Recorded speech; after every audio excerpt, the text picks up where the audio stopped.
Are you looking for advice on daily fantasy football on FanDuel for Week 10 of the NFL? Then you've come to the right place. We're going to start a lineup from scratch using FanDuel pricing, and it's all coming up next.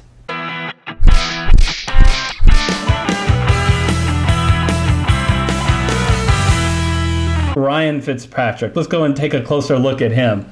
You know, Ryan Fitzpatrick, he's been incredible this year.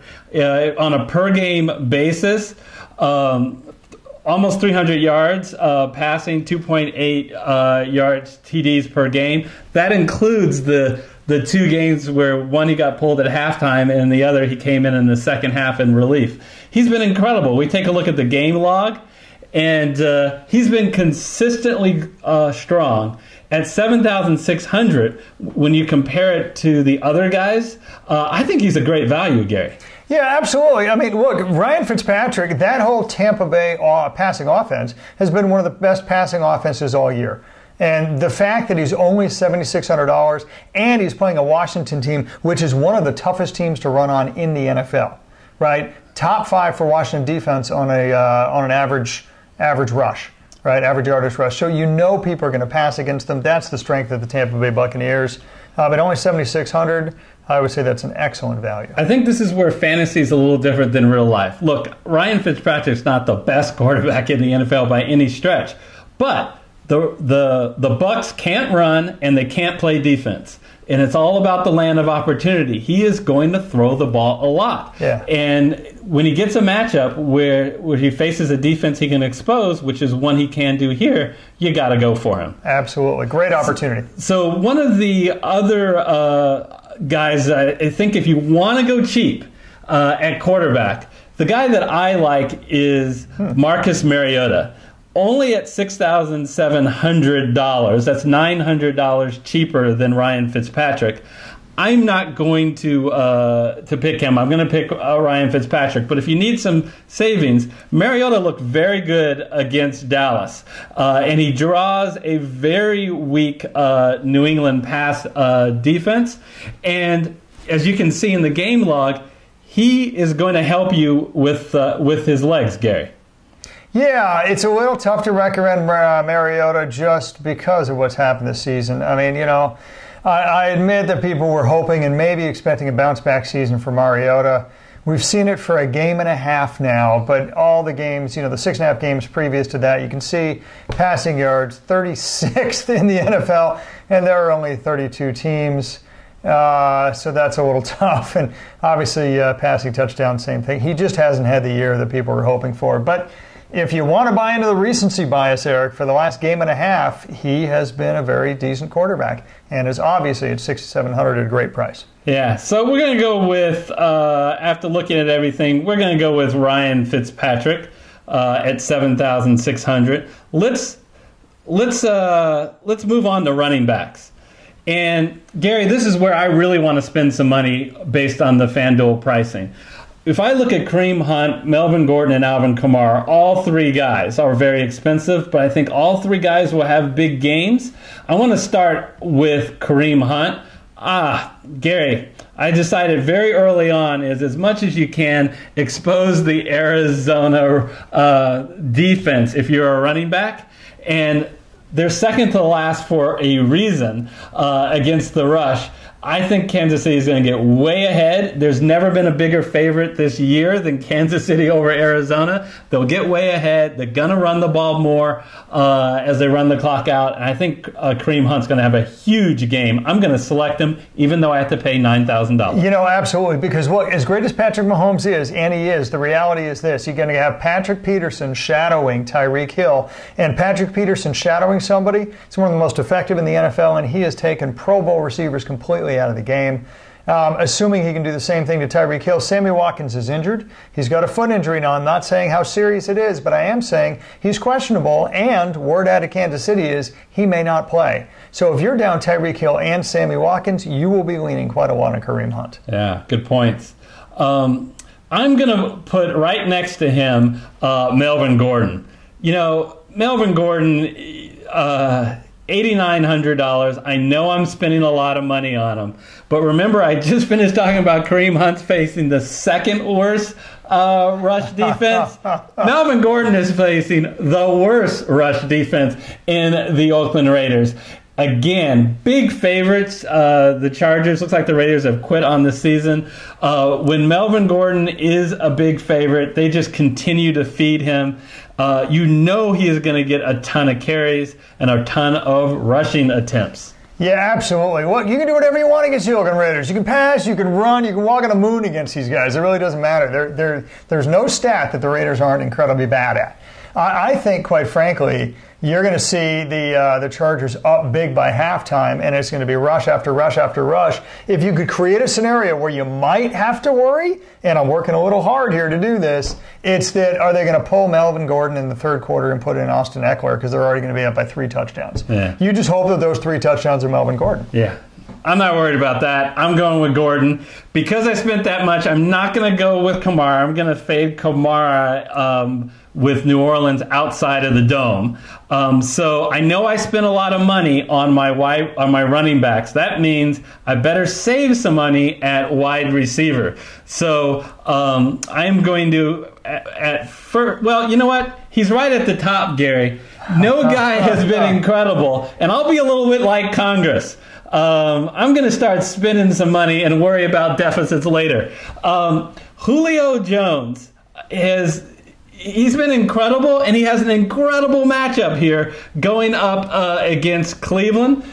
Similar to the Raiders, the Cleveland defense is just awful. They're awful against the pass. They're awful against the rush. And there is no doubt that Matt Ryan's favorite target is Julio Jones. He finally got into the end zone last week, but just look at the targets, Gary. Double-digit targets in 4 of the last 5 games. You got to love Julio Jones. You got to love Julio Jones. My caveat for Julio Jones is this. He not only hasn't scored touchdowns, he hasn't been thrown in the red zone. So the fact of the matter is, even on the 1 touchdown he got, it's because he caught the ball near the 30-yard line and ran in for the touchdown, right? Which is great, and you'll love it, and you'll take it wherever you can get it, right? But for red zone targets, Julio Jones is outside of the top 50 in the NFL, and that to me makes absolutely no sense, except look up the stat. It's true. So what you're not going to get with Julio Jones is the touchdown upside, and if there was a caveat for Julio Jones, is that's a lot of money for a guy who has very little touchdown upside. Yeah, this is a half PPR in FanDuel, and so those receptions, although not as valuable is in DraftKings, is still valuable here. So we'll select Julio Jones. Now, Gary, after a team that includes Hunt, Gordon, and Julio Jones, some people out there is like, come on, how are you going to get this done? We're going to get this done without sacrificing in talent. I want to go down. I love Larry Fitzgerald. We're going down. And I would love to select Larry Fitzgerald. Still going down. But at 5,400, I have to save a little bit more money. I'm going to pick his running mate, which is Christian Kirk. Christian Kirk. Way down the list he's here. got a wonderful matchup playing Kansas City. You know, Kansas City is going to put points on the board, which allows defenses to be put in a situation where they have to pass, and that's where Arizona is going to be. So Christian Kirk has been very consistent in getting 6 to 7 targets every week. I expect more of the same, and even more because Arizona has never faced this year such a bad defense as Kansas City. Yeah, and look, here's the deal. It could be Christian Kirk. It could be Larry Fitzgerald. Rarely is it both. The reality is this year, Christian Kirk has had more bigger games than Larry Fitzgerald has. So if you're going to flip the coin, you say maybe it lands on Christian Kirk, and he's $400 cheaper than Larry Fitzgerald. So if you want to bargain Arizona wide receiver, Christian Kirk's your guy. Yeah, new offensive coordinator Byron Leftwich has talked about getting Larry Fitzgerald back in. Now they had a bye. Fitzgerald had a good week last week, but A, I don't think they're going to forget about Christian Kirk, and B, I think the pie is bigger going against Kansas City. So in addition to Christian Kirk, I think we have a major bargain with John Ross. John Ross is at $5,600. We're going to move up here. John Ross says groin. So, yeah, don't worry about the groin. Don't worry about the groin. He's going to be fine. He practiced on Monday, as the news update says on your screen. The guy who's not fine is A.J. Green. He's in a walking boot. He's going to be out the next 2 weeks. I'll bet you a lot more than that, too. So everybody moves up. Tyler Boyd becomes the #1 receiver, and he's going to face Marshawn Lattimore. You can get wealthy in DFS by being the #2 wide receiver against the Saints. Look at that Saint pass defense. 31st against the pass.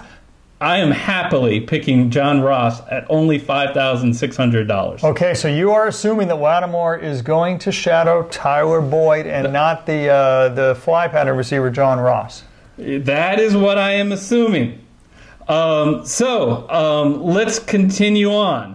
Let's go to tight end, Gary. And because I spent so much on Julio Jones, Melvin Gordon, and Kareem Hunt, I have to be a little judicious about my tight end. I can't afford the top tight ends like Kelsey and Gronkowski. But I'm looking for a bargain. And that bargain to me comes in the form of David Njoku. Now, you got to follow the news on him.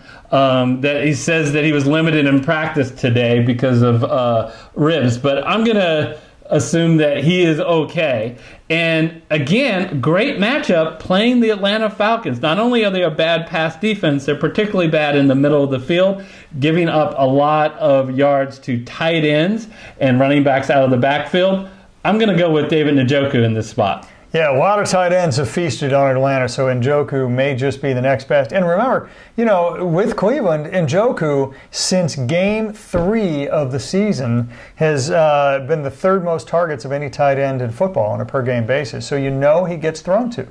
The flex spot, I wanted to pick a guy that I thought could be a differentiator, and I believe at $6,900, it's almost inconceivable, as the sound effect would say, that David Johnson in a really good matchup would fall that low.